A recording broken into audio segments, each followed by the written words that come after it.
continuation of the National Police Service housing scheme to be continued to complement the above programs.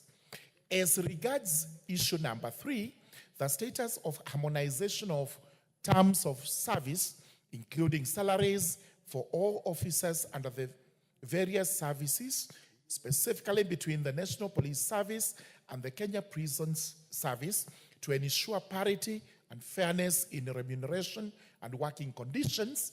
This was recommended by the Maraga Task Force, and we confirm that the prison officers' salaries are paid based on the salary structure approved by the Public Service Commission and the Salaries and Remuneration Commission.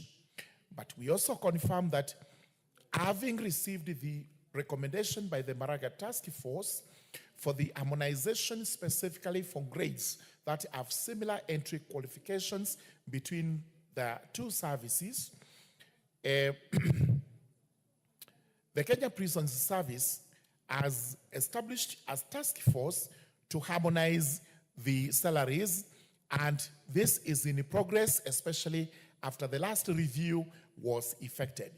To confirm that the difference today, as we speak, between members of the National Police Service have only an extra 2,000 shillings higher than the members of the prison service. But the technical team, which constitutes of the Cabinet Secretary, National Treasury, the Cabinet Secretary, Minister of Interior, and the coordination of national government, and the representatives from the National Police Service and the Administration Police and the Prisons Service, is actually working on this jointly to ensure that the salaries are harmonized and there is no difference between the lower kanda and the higher kanda in the services programs in the country. That basically is the response. If that is your abbreviated statement, how was the main statement? It would have taken me double the time I've taken, because I've just tried to abbreviate it. I would have read it longer than I have done. Oh, no. Thank you very much. Thank you. Thank you, Honorable Speaker. As much as I appreciate the challenges and the difficulties which my friend Sir George has gone through to read a statement that has cleverly skirted around the issues at hand, but I can't take a blame. I cannot directly blame him because he's just a messenger. And where we come from, you don't slaughter the messenger. You send the messenger back with the message to refill up the missing gaps. Honorable Speaker, first of all, the statement has got so many promises, yet with no specific timelines. It leaves the question to beg, will yet anything happen? For example, the service actively in consultation with the Public Service Commission to fast-track the process of facilitate feedback. When that will come, only God, the Almighty God knows. The final report on career guidelines will be submitted to the Public Service Commission for approval. Nobody knows when that will happen. Prisons Council, no mention at all. When will it be formed as proposed in the Maraga and Masden Madoka's report? Again, Honorable Speaker, about housing. And Honorable Speaker, many of us who have attended, who have even visited any prison in this country, will sympathize and empathize and feel sorry for the poor state of housing of prison officers. It was even bad for the prisoners until Uncle Moody came in and said prisoners also are human beings. They deserve to enjoy some basic human rights. So, Honorable Speaker, again, it is very general. No specific timelines, no program given. I know, Speaker, I want to lead somewhere. I'm going to lead him somewhere. You're taking a very long route. Yeah, but allow me to lead, because, Honorable Speaker, the prison service plays an extremely important role. What you should do, Honorable Undo, the statement has been given by the chair. He says he gave you an advance copy. So seek a clarification. What you are doing is now this is what debating and disputing. No, this is what I want him to do, Honorable Speaker. Yes. Two things. Number one, please go back to the sender to give you the timelines in implementing the promises they have given, or the undertakings, or the statement they have made here, timelines. Second, Honorable Speaker, there's a very fundamental issue, and I think Sir George noticed the absurdity of it and tried to be clever, but I already knew. Honorable Speaker, the joint technical team that has been formed to harmonize the salaries does not excluded the prison service. And this is what it says. The prison service was not represented in the technical team. So when they were setting, risk allowances or service allowances, they had nobody to represent them. They had nobody to talk to them. That's why their allowances were set much, much lower than in all other disciplined services. And they right. To this end, the prison service has written to the Principal Secretary for Correction Services, seeking intervention in the resolution of this matter. They are all armed services. So I just all ask, you want is to know whether there will be an addendum to the reports. Yes, to when include the prison service. Yes, number one, when the promises made here, when they are going to be implemented. Secondly, to what extent can they include the prison services in the technical committee, so that when they're harmonizing the terms, they harmonize for all of them, because they're all armed forces, they offer critical services. Thank you. Finally, Honorable Speaker, is it possible, Sir George, that once they've given you the timelines, me and you can continue to engage so that you can continuously update this House, members of people of Kenya, and the prison officers, that the Parliament has not ignored them? Thank you, Honorable Speaker. That long speech requires just a very short response. A short response. Yes. In fact, where no timelines are given, we expect this to be done within a reasonable period of time. There's no reason why JLAC will not go back to the prisons department to ensure that we get timelines on when this harmonization is likely to be completed to the benefit of the prison officers that are in service. As regards their houses, 5,000 houses, we have estimated that this will be done in another 3 years, because this is construction. We possibly need money, expertise, planning, and what have you, but we have stated that this will be done within 3 years for phase 1, 5,000 houses. Then we continue up to the time when we have about the 40,000 prison officers all accommodated in these buildings. Thank you, Mr. Speaker. Thank you. Joyce Kamene, a response to your statement from Social Protection, member for Thika Town. Thank you, Honorable Speaker. Honorable Speaker, the member raised this question on 14th of October, 2024. And there were two questions which I'm going to give her the response, but I'm going also to summarize because the report is huge. She requested for two questions, Honorable Speaker, and the first one was a report on the status of disbursement of NGAF balance for financial year 2022/2023 and 2023 to 2024 to Machakos County, and the measure put in place to ensure timely disbursement to enable the continuation of the project approved by the funding. Honorable Speaker, in accordance with NGAF Regulation 2016, the following is the process of applying for the NGAF funds. Regulation 20, that the county committee shall, once in every year through the public notice in all the wards within the county, invite interested members of the public to submit project proposal for funding. And 2, the county committee shall receive and review all project proposals and prepare a list of projects to recommend to the board for approval to approve the project to be funded. And 3, the county controller shall submit the list prepared under paragraph 2 to the chief executive officer, who shall submit them to the board for approval of the funding. Honorable Speaker, the chief executive officer is yet to formally receive the county request for the project to be funded.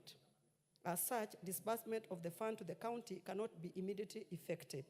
Once the request is received, including the request for disbursement of the NGAF balance for financial year 2023 to 2024 to the Machakos County, the fund will take necessary and procedural measure to ensure timely disbursement of the said fund to the county for implementation of the approved project. The balance, as for now, Honorable Speaker, 2023 to 2024 is 14 million and 62,000 to the Machakos County was dispersed to the county on October 2023 was dispersed to the county in October 2023 once it was formally requested. Honorable Speaker, for the question number 2, the member had asked action taken by NGAF to immediately post Ms. Betty Kanyili Njoni, PFM number 21914-2127 as the fund county coordinator for Machakos County for an interrupted contract at least 1 year in order to ensure effective and seamless administration of the fund, including the timeline for posting. Honorable Speaker, the National Government Affirmative Action Fund 2016, Regulation 16 provide that the function and composition of the county committee in each county to be, among other, the national government officer in charge of the county responsible for gender affairs or his or her nominee, and the county coordinator be ex-officio member, and the secretary to be the committee. The fund has been engaging county gender office on a need-basis as a stopgap measure, mainly due to lack of approved human resource instrument and sufficient fund to cater for personal enrollment. The State Cooperation Advisory Committee, SCAC, noted that such an arrangement of deploying staff from the mainstream government to run the operation of the fund may be detrimental to the performance of the fund. In this regard, the SCAC advised that the fund of the process to be finalizing the development and approval of their human resource instrument and subsequently commence the process of recruiting their own staff subject to availability of the budget. Honorable Speaker, I'll go to where they have said, it is against this background, advised by SCAC and the provision of the Public Service Commission Act, that the board in its 92 meeting on 13 September 2024 resolved to phase out the deployed gender officer from acting as county coordinator upon expiry of their respective contract and replace them with a substantive county coordinator to enable the gender office to undertake their critical role of oversight as per the NGAF Regulation 2016. The fund has since deployed a substantive county coordinator, Mr. Mutua Murumba, who was the successful candidate with effect from November 4th, 2024. The officer has since reported and is currently clearing and handing over as per the prevailing human resource policy and procedure manual. I submit, Honorable Speaker. The Honorable member is here. I can give her the report herself. Kamene, member for Machakos. Thank you, Mr. Speaker. Honorable Speaker. She has given the report. Thank you, Chair, for the report. But there are a few issues because there have been some changes. Let me say I appreciate the PS, Madam Anne, because she intervened on this issue of the coordinator. And Madam Betty, our contract has been renewed.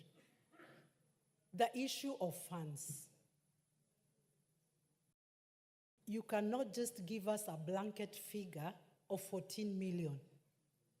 I want full records of the county projects, the value addition, because all those have different votes. Ionini is talking about some 14 million. And our books are showing approved projects that have not, that the money is lying with GAF is 24 million. That's why we are insisting, we want to know where these funds are going and what is happening. We also have funds that have been carried forward.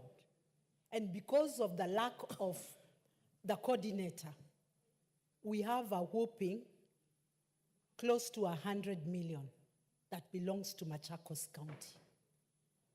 And we need to be reconciled. Let them give us a full report what is the balance of the bursary funds, the civic education, and also the admin, because those are funds that are lying at the headquarters because of lack of a coordinator, and I'm happy the PS has given us the gender officer. So I still need our figures, and I still need to get the clear records. Thank you, Mr. Speaker. I think those clarifications you can share with the member. Thank you, Honorable Speaker. I can share with the members the problem that they had the Machakos County is because they did not have a coordinator, Honorable Speaker, but we have seen from 4th of this month, 4th November, now they have a new coordinator, Mr. Murumba. We are going now to look into the matter because he will be able now to coordinate the county, and we know how much money has not been dispersed for Machakos County. Thank you, Honorable. Sorry. Yes, Joyce Kamene. Speaker, I would like to correct again. There is nothing like a Mr. Mulumba. We have Betty Kagiri, who Madam PS intervened because she's the one who has been in that office, and her contract has been extended. We are working with her. We are comfortably working with her. So I don't understand where the Mr. Mulumba is coming in from. Thank you. Yes, Russell, what's your point of order? Thank you very much, Honorable Speaker. Honorable Speaker, listening to the Chair of Protection, I think she is very clear and she has laid the message bare. But also, I must thank the questionnaire there. But what the questionnaire has been saying, she is in contact with the Principal Secretary. So it means in depth, she may have more information than what the chair is giving from the floor of the House. So for that reason, as opposed to really burdening the chair, this will be resolved much more easily, because the amount she is talking about of 100 million, that is actually money for that county for almost three financial years or close to that. So for that reason, as opposed to just ping pong on the floor of the House, this matter can be taken up by the honorable member with the support of the chair, with the ministry, to give maybe fundamental perspective on the question that is being asked. Thank you, Honorable Speaker. Chair of the committee, liaise with the member and then agree on those minor issues. Thank you, Honorable. Whether it's Murumba or whoever, it's neither here nor there. Okay, Honorable Speaker.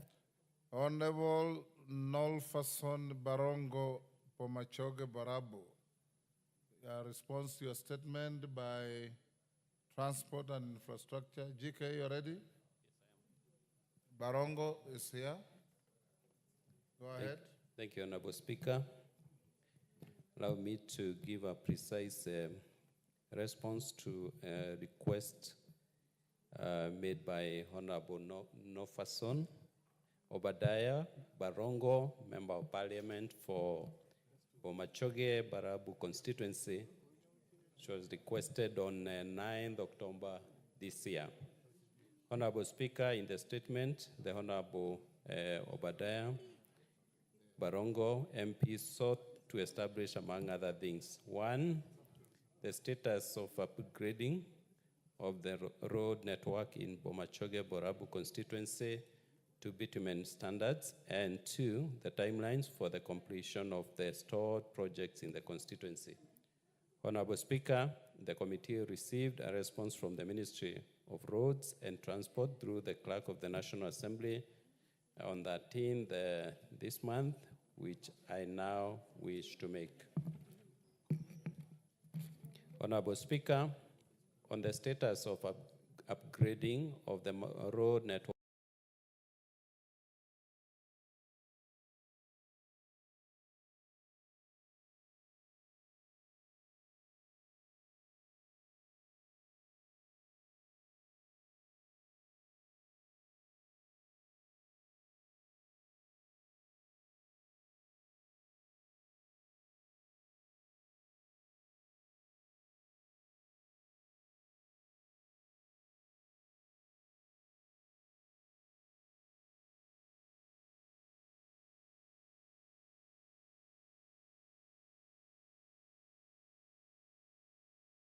work in Bomachoge, Barabu constituency to be into the roads project 217. Honorable Speaker, with regards to the timelines for the completion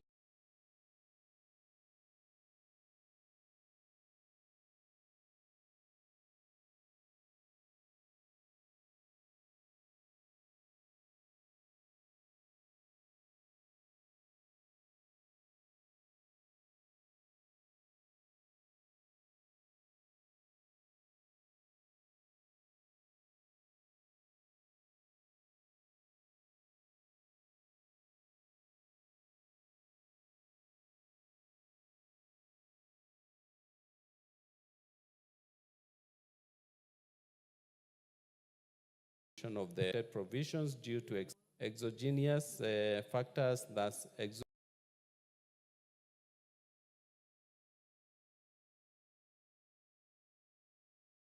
contracted amount. The ministry, through KERA, is currently reviewing so that shall allow the completion of the remainder of the works upon award. Once the appraisal is agreed upon, we project completion of the project by December 2025. Honorable Speaker, I submit. Barongo. Thank you, Honorable Speaker, and thank you, Chairman, for the response that you have given me. I would like to say that I'm not very happy with that response, and that is because of item number 6 and item number 7 on the response. I thank you because on item number 7, you have indicated that an incomplete box culvert disconnects along this road, rendering this road not motorable at all seasons. I wish to update you also that on item number 6, the existing box culvert has actually collapsed completely. And this has inconvenienced Mwananchi greatly because they are marooned away from essential services. Especially, Honorable Speaker, when it rains, it becomes very dangerous. Communities are prevented from accessing their homes completely. Chairman, I would like to notify you that the absence of these 2 box culverts on item number 6 and 7 on your statement is long overdue and is extremely urgent and needs to be dealt with. GK, can you ensure that is done? Honorable Speaker, I want to believe that the member appreciates the good work that has been done by the road agency KERA to push your expectations to above 80%, and the remaining percentage will be dealt with soonest as indicated in this response. I think you have only about 7 kilometers, and the box culverts you have mentioned are within that remaining section. So, Honorable Speaker, I once again submit my response. Okay, thank you, Speaker.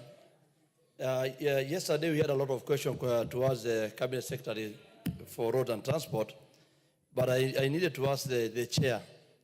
Whenever the Cabinet Secretary for Roads comes here, you see many members wanted to ask questions because the response that the department is giving, totally sometimes we feel as members, they are not substantially, they are not giving guarantee. Mr. Speaker, there's the last 2 financial year, and I want the Chair to confirm, the State Department has spent over 400 billion on roads. And the question that we are asking, there are roads that have been left, which were started or on the program for the last 2 regime. But now you see the 400 billion, they have started new roads. And we wanted to understand what are the criteria. Because when we go to those offices, we take the proposal, roads are very important. a road connect a country to a country, a county by a county, a constituency by a constituency. But you find one constituency in this republic, I don't want to mention, either because a member is a committee there, or other beneficiary can able to maneuver there, you find out that a road even is given to a church again as a church. Whereas we have areas in this country that there are no roads at all. So I want to ask the chair, to ask the chair through the speaker, if possible, can we have a report on how you locate the roads, on how per constituency or per county, so that we don't have a certain area in this country doing more or benefiting or getting more allocation more than us because we don't know the criteria you are using. Yes, GK.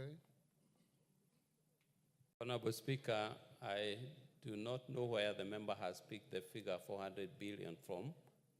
Looking at the budget that we passed 3 or so months ago, I did not see such a figure allocated to the Ministry for Roads.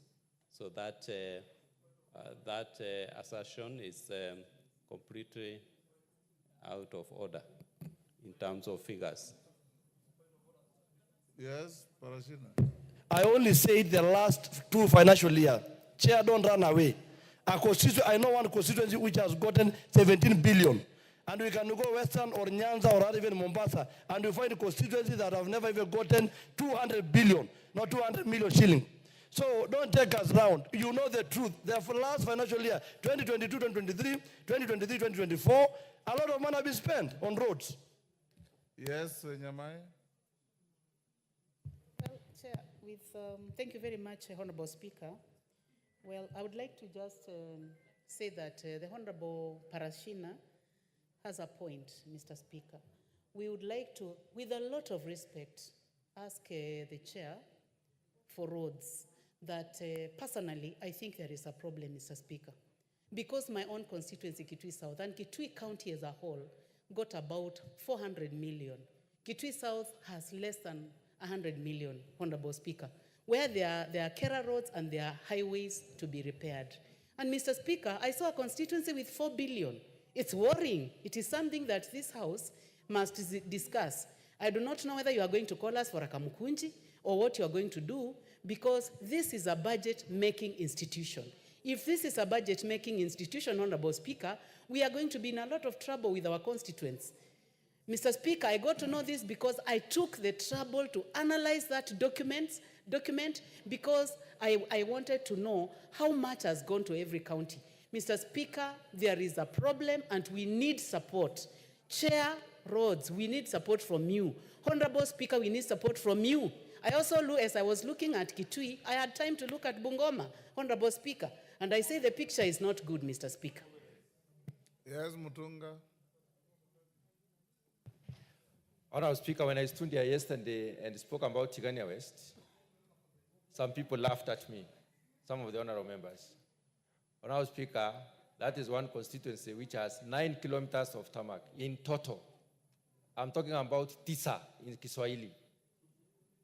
And we are with members here who have 300 kilometers of tarmac, Honorable Speaker. In the same house. In the same house. Honorable Speaker, you will speak at your own time. I have also submitted requests in all ways, in all possible ways.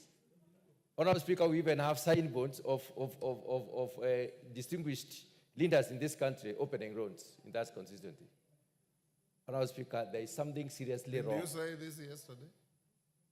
I did say yes. You said this yesterday.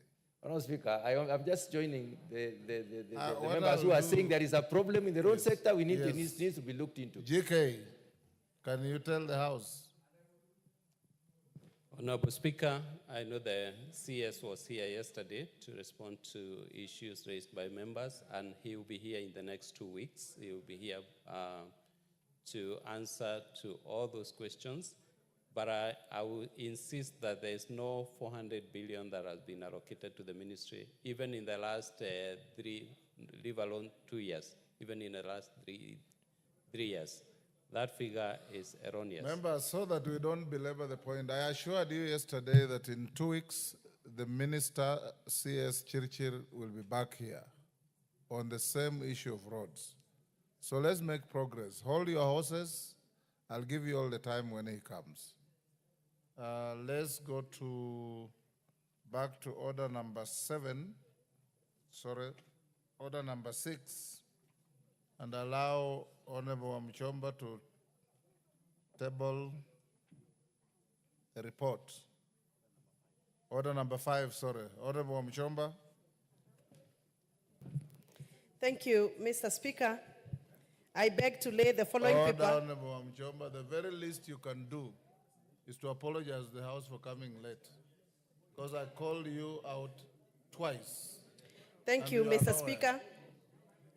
I wish to apologize for my absence in the morning, in the early afternoon, because I'm coming from my constituency. I had a forum. Mr. Speaker, if you look at the way I'm dressed, covered my head, because I had a forum with the women The of Speaker Mothers has Union. no knowledge of knowing how you dress when you go So, to Mr. functions. Speaker, I am dressed like the Mothers Union because I had joined them for a very, very special meeting for the Mothers Union of the ACK Church in my constituency. And being one of them, I had to attend and I had to fellowship with them. My apologies for lateness, but I am here, Mr. Speaker, to lay the following paper on the table of the House today, Wednesday, 13th November 2024. A report of the Constitution Implementation Oversight Committee on participation in the Parliamentary Intelligence Security Forum in Washington, D.C., United States of America, from 7th to 8th December 2023. Thank you, Mr. Speaker, Thank and once you. again, my sincere apologies. Thank you, Honorable Mchomba. Oku Kaunya. Is Melly in the house? Honorable Melly. Honorable Melly, Oku Kaunya has an issue on a statement that he says he requested to you and your committee. Go ahead, Honorable Kaunya. Thank you very much, Mr. Speaker, for giving me this opportunity. Mr. Speaker, on the 16th of October, a response to a statement had requested through the Departmental Committee of Education chairperson was given. In the response to the statement, where they demanded to know why the equipment for Chamasiri TVC had not been delivered and when, the timelines when it would be delivered, the chairperson of the Departmental Committee of Education, the Speaker, assured this House that this equipment will be delivered before 5th of November and that by 5th of November, delivery and commissioning will be complete, and therefore the students of Chamasiri TVC will now utilize this for practical learning. Mr. Speaker, I want to bring to your attention that as of today, that equipment, the delivery, and of course the commissioning has not been done. And Mr. Speaker, I seek for your intervention to be able to guide on what should happen. But Mr. Speaker, it appears that the CS for Education is taking the role of this House, which is the oversight role, very lightly. Because if a statement is read before the House, indicating and confirming even the dates, and then it's not carried out, Mr. Speaker, I think the CS is taking this House for granted. And I would urge, Mr. Speaker, you give direction so that the chair of the departmental committee can be able to take the necessary action to have the equipment for Chamasiri TVC delivered and also explain really what is happening. Thank you, Mr. Speaker. Honorable Melly, do you have... Yes, Mr. Speaker, I don't have the answers at now, but you all know, Mr. Speaker, that chairs of committees do deliver information on behalf of the cabinet secretaries to this House. I will endeavor to really find out because it is going to be very bad. Can you report back on Wednesday afternoon? I can't report back, Mr. Speaker, because it is going to be very bad that we made a commitment that they shall be brought and be launched.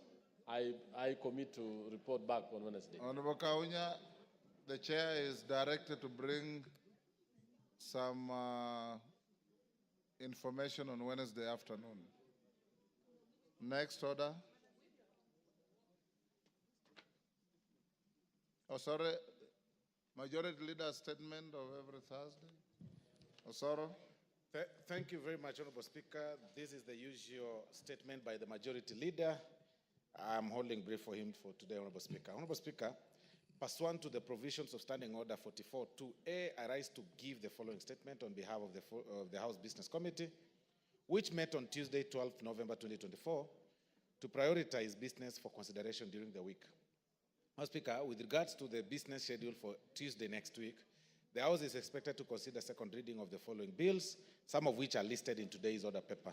One is the County Government Revenue Raising Process Bill 2023, the Unclaimed Financial Assets Amendment Bill 2024, the Kenya Revenue Amendment number 2 Bill 2024, the Land Control Bill 2023, the Higher Education Loans Board Amendment Bill 2022, the Political Parties Amendment Bill 2022, the Public Finance Management Amendment Bill 2022, the Equalization Fund Amendment Bill, Senate Bill number 14 of 2023, and the Universities Amendment Bill of 2023. Additionally, Honorable Speaker, the debate will also be undertaken on the following motions, should they not be concluded today. One is consideration of reports on financial statements of state corporations, Nyanza region, report on the alleged unfair trade practices by foreign investors in Kenya. That report on consideration of the audited accounts of specified state corporations, report of the extraordinary session of the 6th Pan-African Parliament, report on the performance audit reports on the provisions of services to persons with disabilities by the National Council for Persons with Disabilities, and finally, on that point, second report on consideration of the financial statement of state corporations, training colleges, and institutions, Honorable Speaker. Honorable Speaker, in accordance with the provisions of Standing Order number 42A, 5 and 6, I wish to convey that the following cabinet secretaries are scheduled to appear before the House on the afternoon of Wednesday, 20th November 2024, to respond to questions as follows, Honorable Speaker. A, the Cabinet Secretary for Education will be responding to the following questions.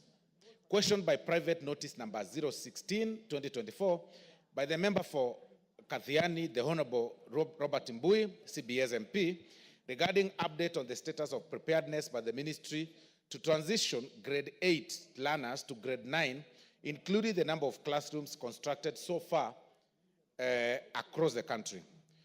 Question number 89 of 2024 by the member for Lamu West, the Honorable Stanley Mudhama, MP, regarding consideration of qualified primary school teachers who have advanced and obtained degree certificates for teaching positions in junior secondary schools, commonly known as JSS, and secondary schools in Lamu West constituency by the Teacher Service Commission.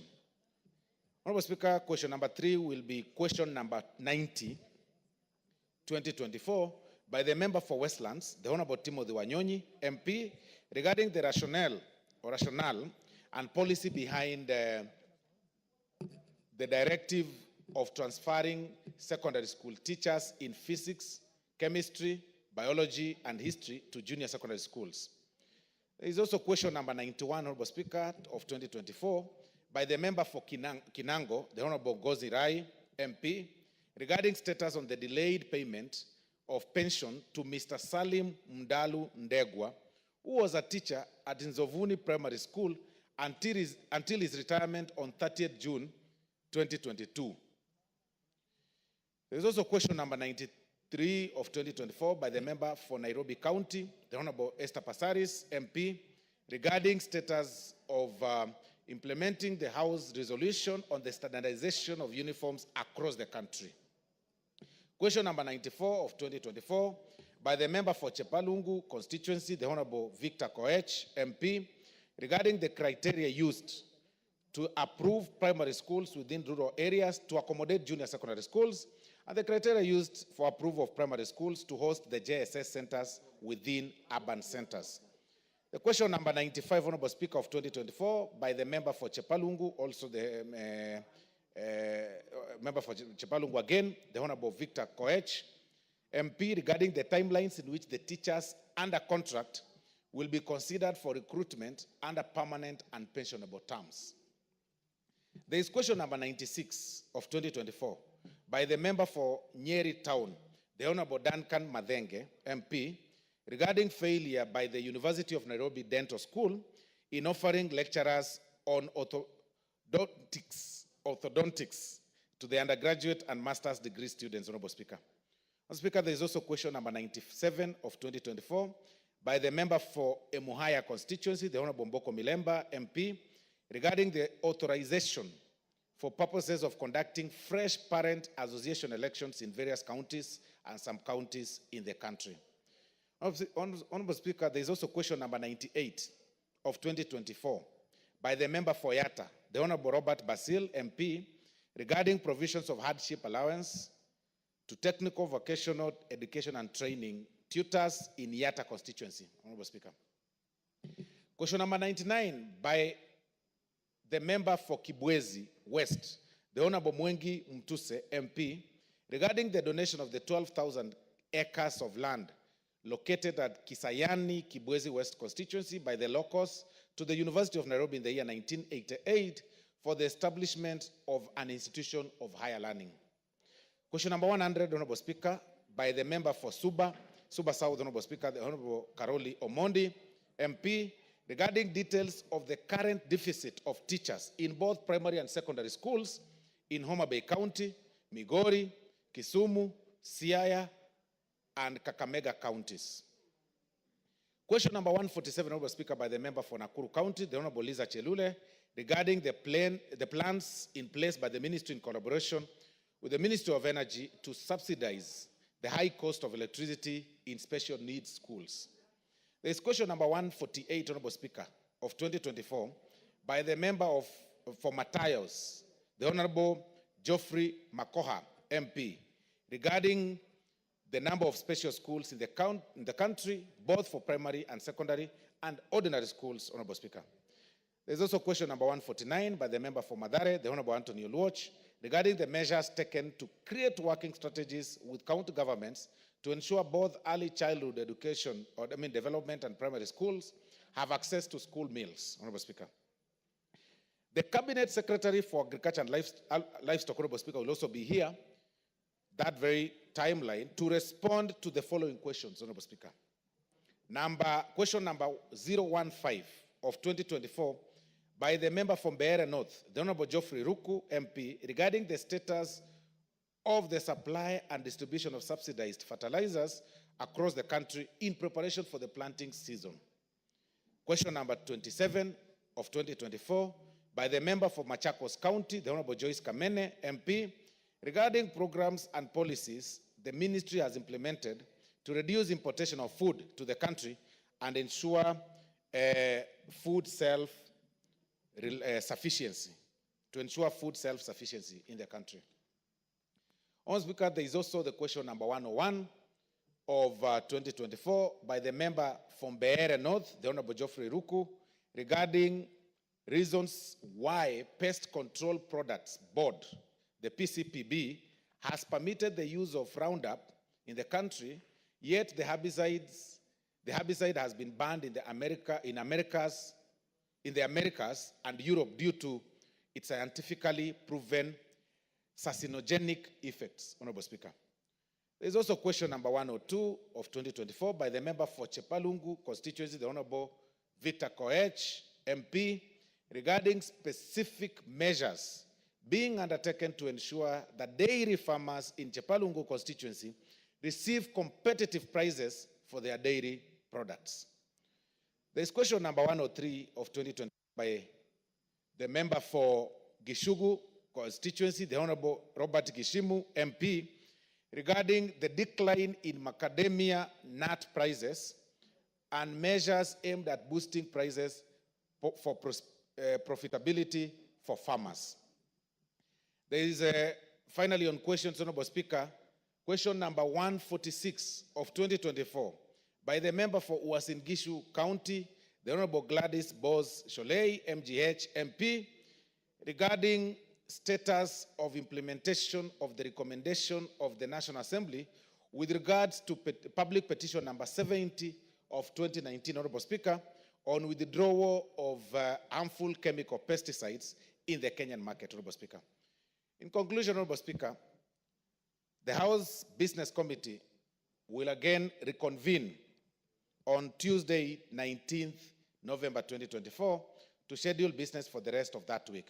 I now wish to lay this statement, Honorable Speaker, on the table of the House. I thank you, Honorable Speaker. Thank you.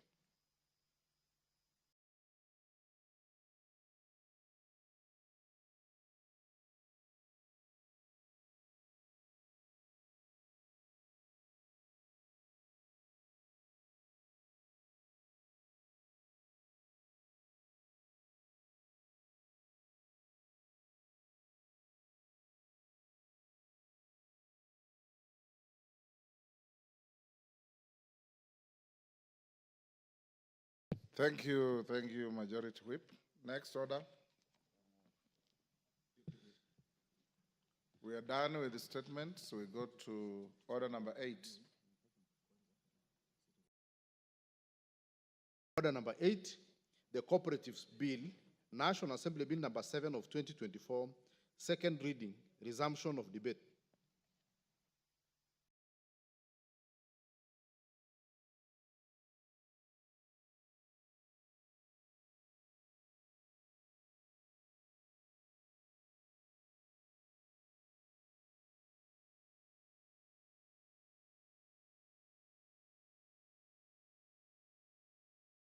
Timothy Toroitich, his balance of 6 minutes forfeited. Wilberforce Oundo, had you spoken to Cooperatives Bill? I had. You had? Yes, yes. Parashina Sakimba?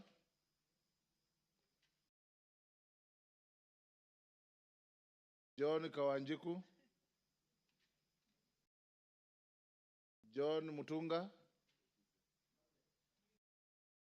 Take the floor on the Cooperatives Bill. Thank you very much, Honorable Speaker, for the opportunity to contribute to the Cooperative Bill 2024. Honorable Speaker, I wish to thank the committee for the good job done. Very well done. Honorable Speaker, I may not be a member of this committee, but cooperatives are dear to my life as a member of Parliament, and even as a member of the Agriculture Committee. Honorable Speaker, most of the cooperatives in this country are in agriculture, and therefore it is really a bill that we've been looking forward to. This bill comes out to deal the mischief in the management of cooperatives and in the ordering the steps that needs to be taken to have better cooperatives in this country. Cooperatives in this country are many and extensively varied. To resolve the existential problems in cooperatives, Honorable Speaker, the bill speaks to a number of issues, some of which I wish to highlight by way of pointing out some of the issues that the committee needs probably to look at before we come to the third reading of this bill. Honorable Speaker, cooperatives are in many sectors. Cooperatives also were initially functioning very well in this country. They were doing extremely well. But later on, Honorable Speaker, something happened to the cooperative movement, and some of the cooperatives collapsed, especially in the agricultural sector. There has been some terrible mismanagement in some cases, and this legislation therefore comes in to help us manage the cooperatives better. I remember, Honorable Speaker, in 2014, the Cooperative Act that came tackled quite a number of major issues that used to be impeding the performance of cooperatives then. This particular legislative proposal comes in to specifically polish the sector's expectations. The efforts are therefore very well rounded in this particular respect. Honorable Speaker, I will be very specific on some of the clauses within the bill so that I may be of some assistance to the committee. Honourable Speaker, if we look at the objects of this particular bill, the clause number 3, which has the objects, there are a few issues I would like to point out. Number 3 itself, that the object of this act is to provide for a legal framework that promotes a sustainable and competitive cooperative sector for socio-economic development in an evolved system of governance. Socio-economic development in this country will happen if we are able to harness the little that we have. And the little that we have will basically be brained around the factors of production. One of the key factors of production in this country is land, and most of that, what happens on the land, basically becomes the building blocks for the foundation that we need to develop this particular economy. Honourable Speaker, if we have sustainable cooperatives, it therefore means that we are able to develop our people. What happens in an economy, what grows an economy, is to make as many people useful as possible. The more of useful people in terms of contributing to the economic well-being of our country we have, the better we are as a country, and therefore, the better we will be even in the future. If I look at part 2 of, clause 3, subclause 2, which basically starts without prejudice and goes on, specifically part B, which has specified one of the objects as the uniform norms and standards in the registration, regulation, supervision, and management of the cooperatives. We are saying there should be no selective treatment when it comes to cooperatives. There should be no sacred cows. So-called cooperatives should be uniformly treated in this particular country.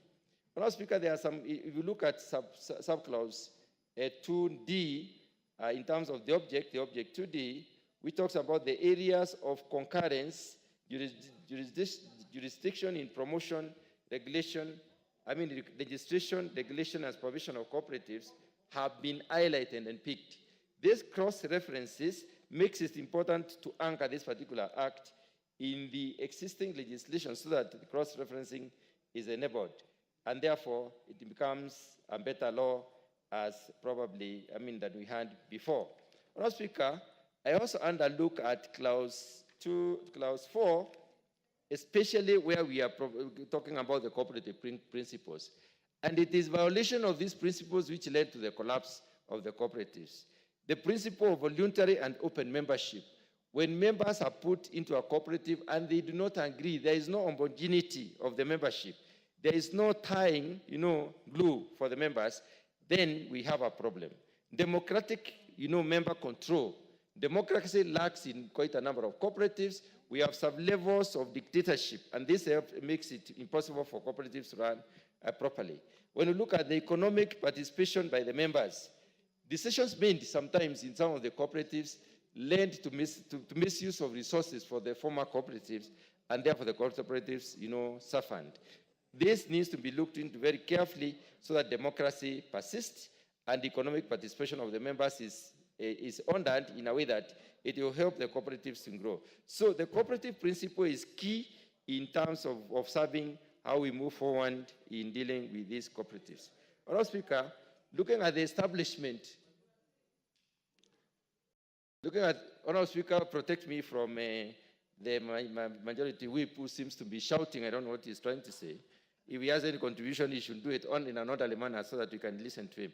Honourable Speaker, I want to pick out 2 key positions. The position of the Commissioner of Cooperatives at the national level, and the position of the Commissioner, of the Director of Cooperatives at the county level. These 2 positions are key, Honourable Speaker, and if the functions of these positions are not properly honored, then we cannot have survival, we cannot have progressive cooperatives in this country. Honourable Speaker, these are 2 positions that need to be vetted by this House so that people can be put to task to explain to the Kenyans the kind of honoring of issues and how they structure their business in terms of developing the cooperatives in this country. Honourable Speaker, when you look at there is a clause, clause 14, 2B. Honourable Speaker, the Director of Cooperatives at the county level is given a function of carrying out inspections into the affairs of the cooperatives in the county. Honourable Speaker, let me pause to discuss this particular issue. And this is one of the issues that could have led to the collapse of cooperatives. Honourable Speaker, when somebody is given the mandate or the power to inspect cooperatives, and that goes further to give them the leeway to take decisions, and especially if decisions, these are decisions that lead to the development of those cooperatives, and such a person can revert or reverse such a decision by the leadership of the cooperatives.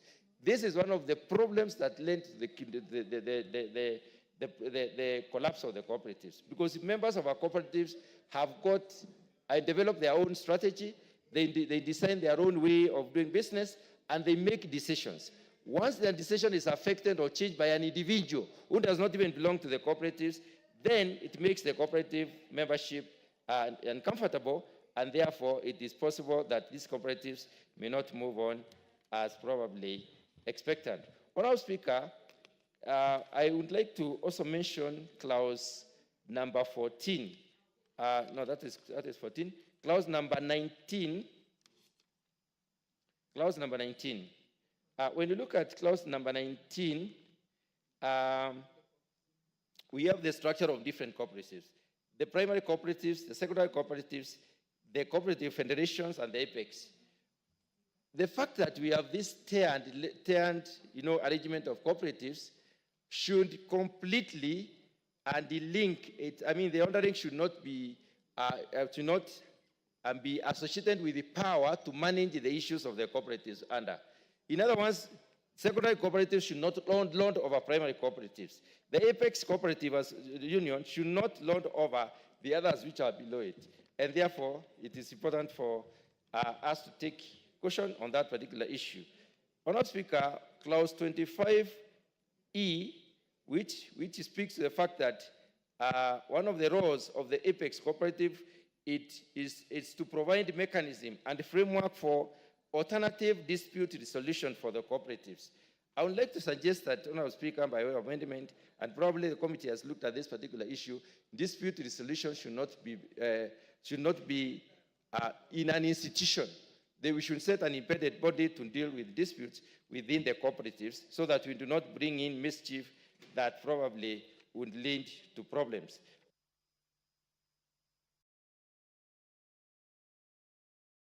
Just give him 1 minute to finish his sentence. Honourable Speaker, the very last one is clause 61.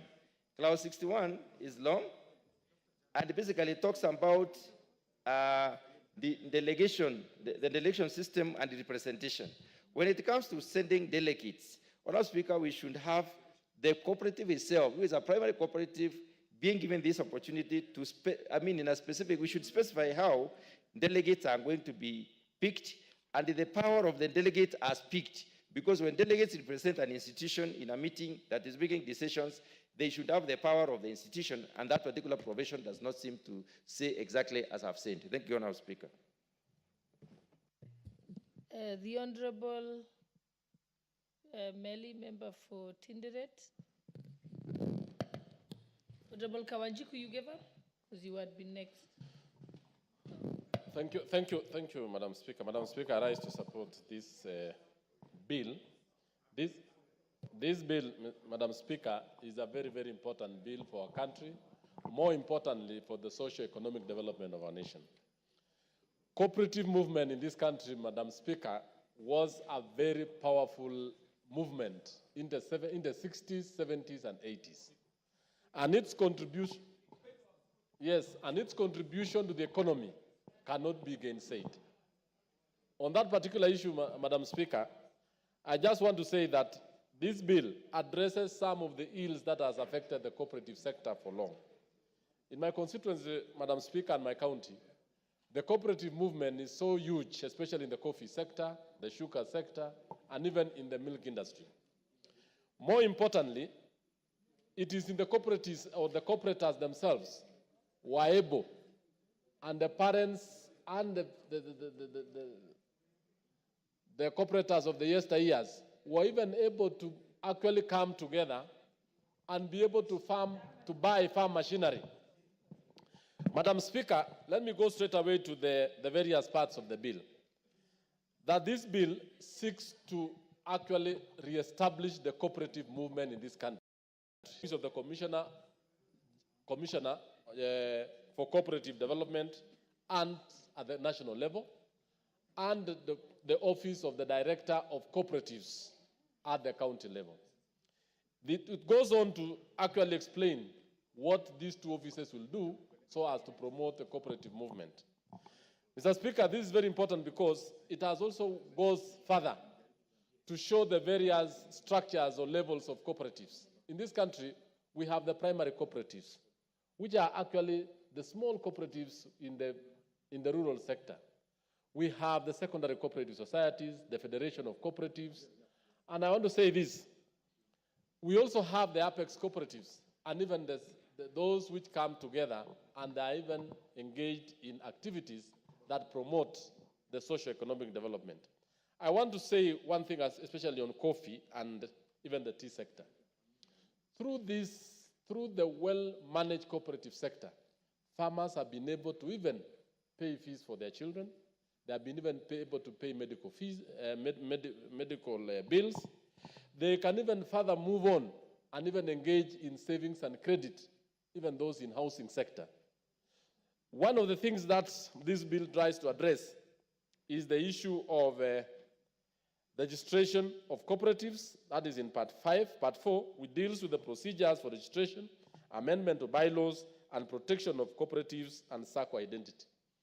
Madam Speaker, one of the things that is affecting cooperators, and more importantly, even in the SACCO, is the issue of registration, bylaws, and by extension, how the cooperators are going to be protected against scrupulous individuals. The bylaws that have been established in this particular bill are very explicit on the membership, they are very explicit on the registration, and more importantly, on how to guard the sector out of bad practices. Part 4 of the bill, Madam Speaker, provides for the rights and liabilities of members. The provision also includes the qualification for membership, share capital, and transfer of shares. We have a number of cooperative societies in this country that have lost or have actually collapsed due to transfer of shares fraudulently by the leadership of SACCOs. They have also collapsed because the membership is not very clear, because the register of cooperators, because I participate because I'm a member of the cooperative movement, the register of cooperators is not also very clear. In this case, the individuals who are involved in this, especially the leaders of the society, when a SACCO has been registered, the membership has to be kept in a very good register. It has to be kept by the Commissioner of Cooperatives, and the shares of that particular cooperatives cannot be changed anyhow, which has actually led to some members losing what they have because of that particular lack of clause. Madam Speaker, in Part 6 of the bill, Part 6 of the bill provides for the duties of cooperatives, which include the responsibility to maintain active physical location. Madam Speaker, sometimes we have what we call briefcase cooperatives. They do not have offices, physical addresses. Madam Speaker, there is a lot of importance on a physical address. At times, many people take it for granted why we need a physical office. It is for the members to know and to be able to fix the kind of place and time they can meet regularly. Instances where briefcase cooperatives have been established, members have been swindled. In this particular case, Madam Speaker, it also gives it also provides actual physical location, copies of the act and the bylaws, preparation of the budget, and books of accounts. All these particular are very important. It is not, a cooperative cannot be run by word of mouth. All the audited accounts, they shall be provided for to the members. And this bill is actually very important because as the members sit, as the members invest, they should know that all those verifiable documents like the books of accounts, all what the SACCO is doing actually in that particular place. On the other issue, Madam Speaker, protect me from the majority whip, who is not interested in the cooperative movement, it looks like. Because you moved it, but you allow us to really tell the public the importance of this. You have a very good document, majority whip, which we need to tell the public why they need to support it. Madam Speaker, on part 8 of the whip provides for the procedures for the amalgamation and division in cooperatives, including primary and secondary cooperatives, also resolutions, notification, and creditors' distributions of assets and liabilities, and the role of the Commissioner of Cooperatives. This is an aspect where, at times, cooperatives do merge. And I want to say this as a member and a leader in a cooperative movement. Where some small cooperatives merge because of their economies of scale. We've seen a number of smaller cooperatives, actually splinter cooperatives, getting out of the big ones. We want to advise the crop-based cooperatives, the housing-based cooperatives, and even the salaried, or what we call the SACCOs-based cooperatives. It is good for them to really merge. And when they merge, they should know that their rights, their privileges, and even what they are owed are always protected because of this particular part of the bill. With those many remarks, Madam Speaker, I want to say that this bill is very important, very vital for our economy, and more importantly, for the development of the cooperative sector. I want to say that counties, like agriculture, cooperatives is very, very vital in the devolution movement.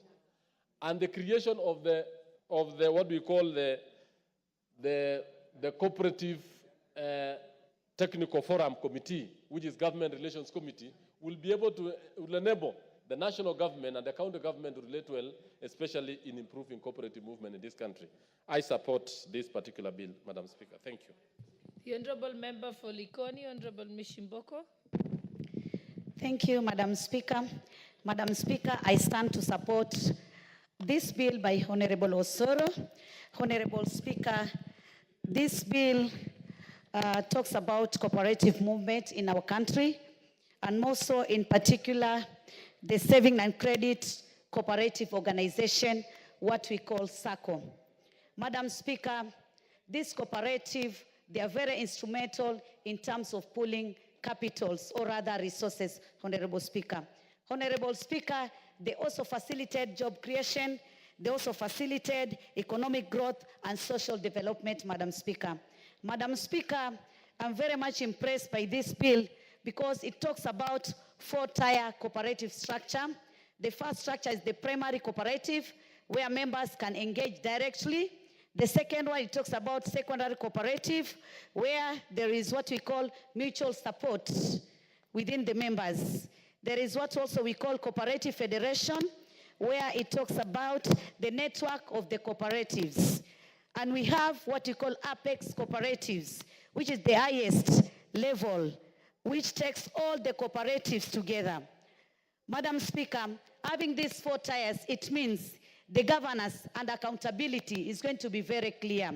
And that is why we are going to avoid so many wrangles and to ensure that members benefit as members of the cooperative.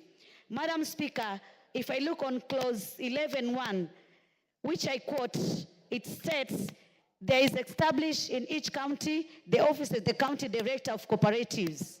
Madam Speaker, this means there will be a new breath of life for our local economies.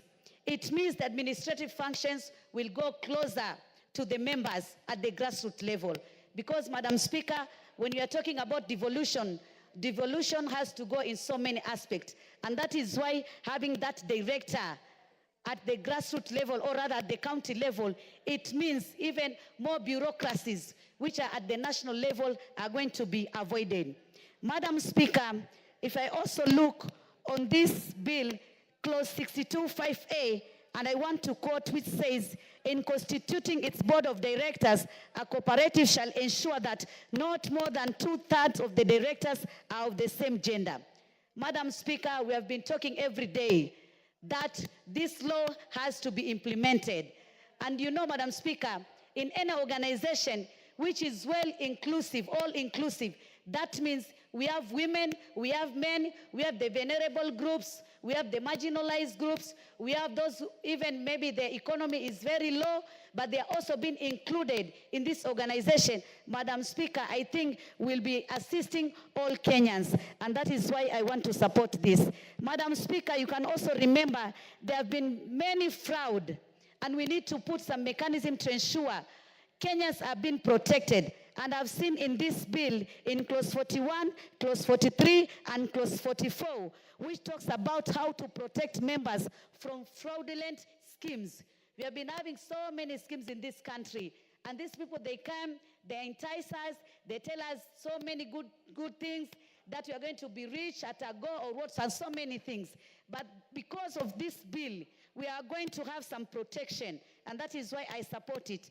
My last will be clause 73(1), we stipulate that if an employee has paid the employer the deduction for the SACCO, and the employer does not pay that deduction to the relevant SACCO, then he's going to be liable to pay that deduction, and also if there is any penalty or any interest, is going to pay that. Honorable Speaker, I've been told that there is no time, we have to go to the Committee of All House, but I had a lot to say because cooperative movements are the ones which have made individual businesses as a country to thrive in terms of growth in our economy. I support. I thank you, Madam Speaker.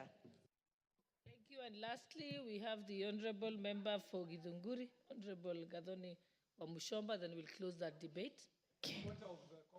Thank you very much. I'm honored indeed to participate and to be on record that I have supported this bill because this is what we have been waiting for, Madam Speaker. I am a member of many cooperatives in my society, in my community, in my constituency, because obviously you know that Githunguri is one of the biggest producers of milk in the Republic of Kenya. Actually, we are the people who manage the largest milk cooperative society in Kenya and largely in East Africa. Madam Speaker, if there is anything that has made most of the producer activities in agriculture retrogress, is the mismanagement of producer cooperatives and the death of the sector in that matter. Madam Speaker, there are many cooperatives that owned even many buildings in Nairobi after having made profits in the past. When I was growing up, farmers from Murang'a owned the whole of Kirinyaga Road. Farmers from Kiambu were lending other countries money. I remember the Kiambu municipality used to lend Tanzania money that came from producer cooperatives. But something happened along the way, Madam Speaker.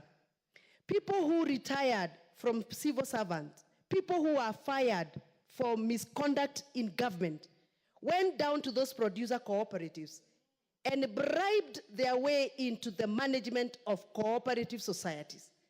And they laundered and stole the money that were meant to grow the cooperative societies and put those cooperative societies to death.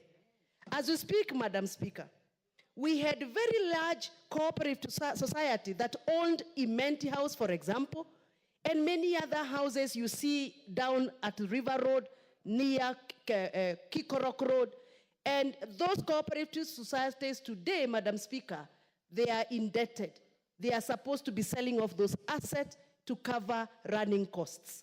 I am very excited, Madam Speaker, that finally this bill is bringing back the vibrant spirit of cooperative, the successes that we read in our history. Madam Speaker, I am particularly very happy with part 10 of this bill that is going to restrict and limit the borrowing power of people who are going to be entrusted in running the producer cooperatives. In the past, Mr. Speaker, Madam Speaker, there are people who went ahead, borrowed money on behalf of producer cooperatives, and enlisted the assets of such cooperatives and ran away with the loot, only to leave our farmers and our producers desperate and hopeless. I am excited, Madam Speaker, that the accountability and restrictions of loans and investments that are going to be handled by producer cooperatives are going to be limited, and the power to borrow, the power to invest must be accounted for by the cooperative commissioners. Madam Speaker, as I sit down, I am happy that Part 11 of this bill has given out a very good way of how cooperative societies are going to amalgamate. In the past, Mr. Speaker, we have had cooperatives deciding on how they are going to divide the cooperative and bring up another fresh cooperative without the blessings of the majority of the owners and shareholders of cooperatives. I am happy that finally the spirit of cooperative is going to come back. We need to give our farmers the benefit that it is time for them to go back to their farms, produce as much, because there is a new law that is going to protect their sweat and their energy. I am supporting this bill. I can't wait to see it pass. Thank you very much. Thank you, Honorable Wamushomba. Now let's go to the next order. Sorry, I forgot. Where is the mover? Mover, you may proceed. Okay. Honorable Speaker. Unless you give her your minute. Yeah, with your indulgence, Honorable Speaker, let me allow the Honorable Sabina to, Honorable Sabina. No, Thank you, Madam Speaker, and I want to... No. Honorable, I've only allowed Honorable Sabina to take some of your time. Then, yes, and then you also do it very briefly, and then we can Madam proceed Speaker, to the next order. Thank you very much, and I want to really thank the mover of this bill. Madam Speaker, I came running because I needed to speak and say I support this bill 100%. Cooperatives, Madam Speaker, originated originally from Murang'a, as Honorable Mushomba has mentioned. By the time cooperative society in Murang'a County, back then in the 60s and 70s, could lend money to the national government. So, Madam Speaker, I am so happy that we are going to manage these cooperatives. I stand here to honor one man, the late Mushiri, who was a cooperative officer, who actually became the president of cooperatives in the entire Africa, and he was from Murang'a County, specifically Maragua constituency, specifically Kamahoha village. So, Madam Speaker, as I support, there is only one element, maybe I don't know where the honorable member can add into this bill. We had cooperatives university. Then it was cooperatives college, which strictly trained students on management of cooperatives. And that's why we are having many loopholes, because we turned all our technical institutes, all our colleges to universities, and we diverged from what we were training before. So the mover of the bill, as you move, let's see how we can be able to incorporate the training of cooperators so that even the young people can join cooperatives and help their elderly parents in management. I really thank you even for donation of that 1 minute, and I support. Okay, mover, you may proceed. Thank you very much, Honorable Speaker. Honorable Speaker, I want first to take this opportunity to thank all the honorable members that have contributed to this bill. And Honorable Speaker, to also appreciate the immense support that the honorable members have accorded to this bill, Honorable Speaker. Honorable Speaker, the unison way that this bill has been supported clearly shows that it was really timely. It came in timely. And it really indeed that this is what Kenyans needed at this point in time, especially on matters coming together and putting resources together. Also, Speaker, as I reply to this bill, I wish to remind the public and even the honorable members that the bill's intent is rooted in under Article 186 of the Constitution, and is part of a broader national cooperative policy whose intent, Honorable Speaker, is to harmonize the cooperative governance across the counties and ensuring uniform standards while respecting devolution, Honorable Speaker. Because the act that we had, Honorable Speaker, before in regard to the management of the cooperatives, Honorable Speaker, then did not really consider the devolved units. And that is why it's very important that we harmonize this between the counties and the national government and make it easy, of course, for the management, Honorable Speaker. This also, Honorable Speaker, this bill also addresses the issues of the sectoral challenges that arises from the management, from the governance and financial resilience, which of course seeks to improve the cooperative governance by embedding principles of transparency and strong financial oversight, and thereby protecting members' investment. Because we all live in this country, we've seen people coming up, Honorable Speaker, with SACCOs, what they call SACCOs or cooperatives, and they hoodwink the Kenyans whose genuine intent of growing their wealth end up, of course, putting such investments in what they imagine would be positive impacts on growing their wealth, and they end up, of course, having those people steal their funds. And this is really prone in the entire country. This is something that everybody has faced. Some pose as cooperatives, but they end up to be pyramid schemes. We all know of the pyramid schemes that have been in existence in this country, including the DESI and all the others. And you've even seen the men of cloth, Honorable Speaker, forming cooperatives or things that they imagine would be cooperatives, and tell people we want to buy land, we want to buy property. They would weak Kenyans, and then they con them in, while carrying the Bible, billions and billions of money, Honorable Speaker. And then I don't know where their words of, you'll go to heaven without anything. I don't know whether themselves, as men of cloth, will be going to heaven carrying those billions that they've stolen from people in the name of cooperatives, Honorable Speaker. So this bill seeks to resolve such challenges because of the nature of management and transparency that is involved in this whole in this bill, Honorable Speaker, and the structure of governance, which is with the clear operational structures. It really helps in guarding the resources of the members of the public, Honorable Speaker. And finally, Honorable Speaker, the involvement of the public in this bill was very vital, because the committee went, and even the involvement of the secretariat, our secretariat that went back to the villages to listen to the common man, Honorable Speaker, to listen to them. You will see the burning desire the common man has, the burning desire the Kenyans have in having their investment put in safe places, the investment packaged in good places where they can put their trust in. Because nowadays, Honorable Speaker, it becomes very difficult to understand, to differentiate between the genuine places for investment and the fake ones. And from the public participation, Honorable Speaker, that was conducted, what came out clearly is that Kenyans want to be sure. Kenyans want to be sure that indeed the cooperatives law has been clearly streamlined to make sure that their money, Honorable Speaker, is safe and secure, Honorable Speaker. And the bill, as drafted, Honorable Speaker, has really been simplified for any person to understand in a very basic language, very, very basic, from the level of dividing the tires, primary tire, secondary tire, tertiary tire, just to make Kenyans understand that it's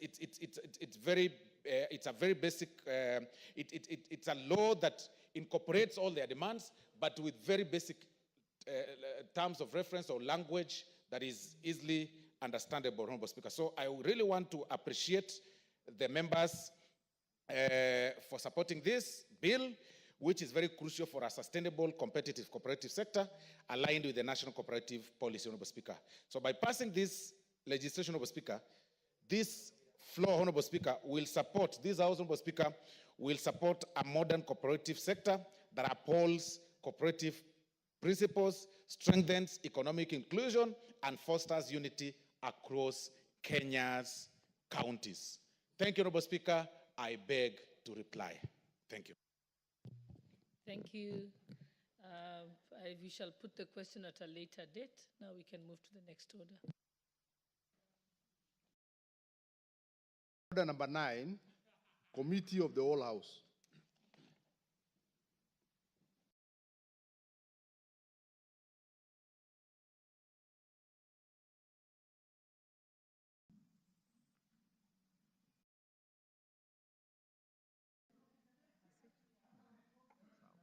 So mkubaliana mwanze na Technopolis. Yes.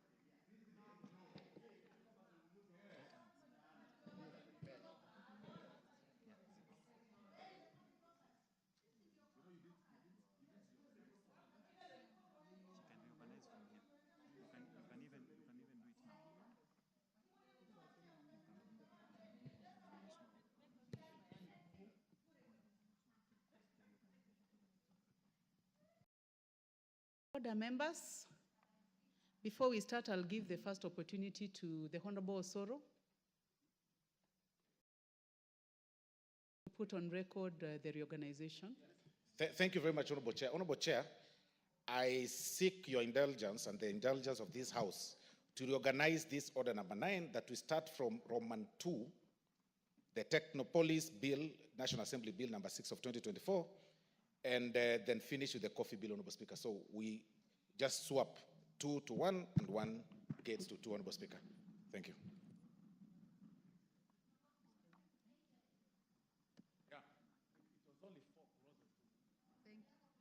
Thank you, Majority Whip. Honorable members, we are in the Committee of the Whole House, and we are starting with the Technopolis Bill, National Assembly Bill number 6 of 2024. Clauses 3 and 4. I propose the question that clause 3 and 4 be part of the bill. Will there be no amendment? I now put the question that clause 3 and 4 be part of the bill. Will as many as have that opinion say aye? Will as many as have contrary opinion say nay? The ayes have it. Clause 5. I put the question that clause 5 be part of the bill. Chairman? Call that again. The leader of the whip had distracted me. Madam Chair, kindly call that again. Clause 5, Chairman. Madam Chair, I wish to move that clause 5 be amended as it's appearing on the order paper. And the justification for it is that this amendment now will be aligning with the objective of the bill to position a Technopolis as a premier destination for the technology-driven business, research institutions, and innovation ecosystems, and support development of Kenya's knowledge-based economy. And further, the other terms have been amended to ensure that the technical definitions like high technology and Technopolis is to ensure that the technical definitions are closely aligned with the common usage of the ICT sector and the best practices, Madam Chair. Thank you, Chair. I now propose the question that clause 5 be amended as proposed by the Chair. Honorable Wilberforce Oundo, member for Funyula? No interest in that. I now put the question that clause 5 be amended as proposed by the Chair. Will as many as have that opinion say aye? Aye. Will as many as have a contrary opinion say nay? The ayes have it. I now put the question that clause 5 as amended be part of the bill. Will as many as have that opinion say aye? Aye. Will as many as have a contrary opinion say nay? The ayes have it. Clause 6. I propose the question that clause 6 be part of the bill. Chairman? Madam Chair, I propose that clause 6 be amended as appears on the order paper. And Madam Chair, we are doing this because the bill provides for bylaws and guidelines, and this amendment is to delete the word bylaws. The two words as appear in the bill already imputed in the broader term of administrative guidelines, and the amendment seeks to remove the repetition, Madam Chair. Thank you, Chairman. I now put the question that clause 6. I now propose the question that clause 6 be amended as proposed by the Chairman. Any interest in this? I now put the question that clause 6 be amended as proposed by the Chair. Will as many as have that opinion say aye? Aye. Will as many as have a contrary opinion say nay? The ayes have it. I now put the question that clause 6 as amended be part of the bill. Will as many as have that opinion say aye? Aye. Will as many as have a contrary opinion say nay? The ayes have it. Clause 7. I propose the question that clause 7 be part of the bill. Chair. The Honorable Dr. Ojambo Oundo. Honorable Chair, I propose that clause 7 be amended as indicated in the order paper, and the principal aim of the amendment is on 1E, that after the word appearing Cabinet Secretary, we include through a competitive recruitment process to allow the process to be open and not just basically amount to cherry picking or for the Cabinet Secretary to pick members of their own choice. And I can say, Honorable Chair, again, the same is addressed by the new subclause 6. So I just wondered if the Chair would agree, we just buttress it and make it to a process to be more competitive, so that you see The cabinet secretary does not just speak anybody feels like, but there must be a competitive process. This is ICT, and it will be less costly because you can use the website, you can do what members apply.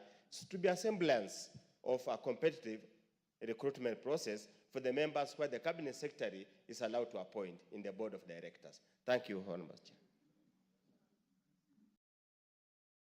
I propose the question that clause 6 be amended, clause 7 be amended as proposed by the Honorable Oundo. Chair? Honorable Chair, I have additional amendments that I would want to do to clause 7, and it is as they appear on the order paper. And the justification is because this is an emerging technologies space. Honorable Chair, we will first of all exhaust the amendment by the Honorable Ojambo Oundo. We would like to have your views on the amendment. Do you agree? Are you in support? Madam Chair, we are in support with the amendments presented by Dr. Oundo. Kindly. The Honorable Mishimboko, Commissioner. Yeah, thank you, Madam Speaker. Madam Speaker, I also want to support what Honorable Oundo has made in terms of amendment, because apart from being competitive, it will also ensure accountability and transparency. I support.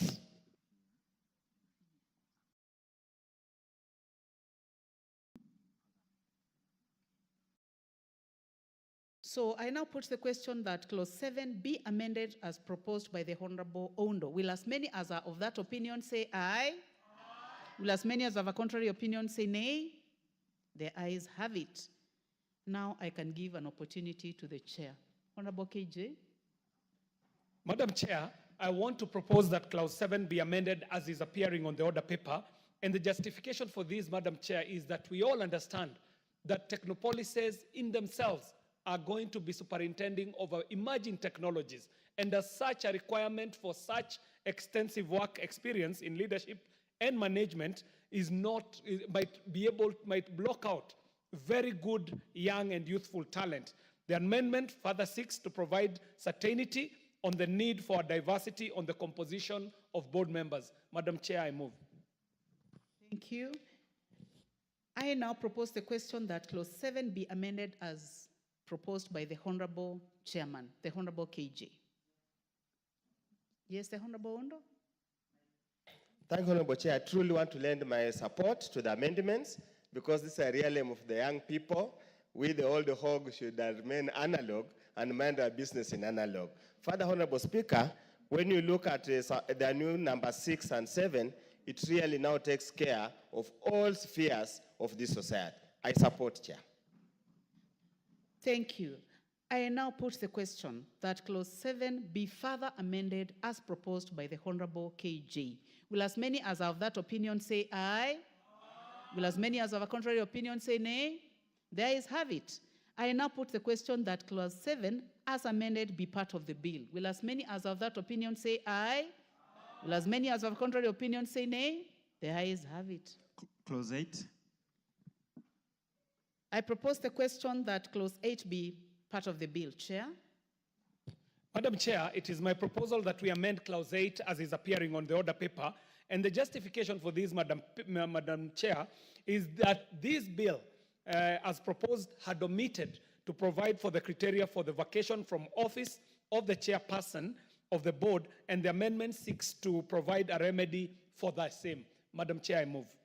Thank you. I propose the question that clause 8 be amended as proposed by the